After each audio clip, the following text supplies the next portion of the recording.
প্রত্যেক সংস্থা যাতে স্বতন্ত্রভাবে নিরপেক্ষভাবে তদন্ত করতে পারে তা দেখতে হবে, এমনই পর্যবেক্ষণ সুপ্রিম কোর্টের। কোন কেন্দ্রীয় সংস্থা কোন রাজনৈতিক দলের নির্বাচনী কাজে হস্তক্ষেপ করতে পারে না, তবে উপযুক্ত নথি নিয়ে কেউ তদন্ত করতে গেলে প্রশ্ন তোলার জায়গা থাকে না।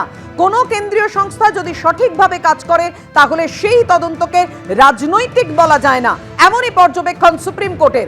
আজকে আইপ্যাক মামলায় যে গুরুত্বপূর্ণ শুনানি ছিল সর্বোচ্চ আদালতে, গতকাল হাইকোর্টের পর আজকে সুপ্রিম কোর্টে শুনানি, সেই শুনানিতে গুরুত্বপূর্ণ পর্যবেক্ষণ সুপ্রিম কোর্টের মাননীয় বিচারপতিদের। সেই পর্যবেক্ষণে একের পর এক রাখছি আপনাদের সামনে।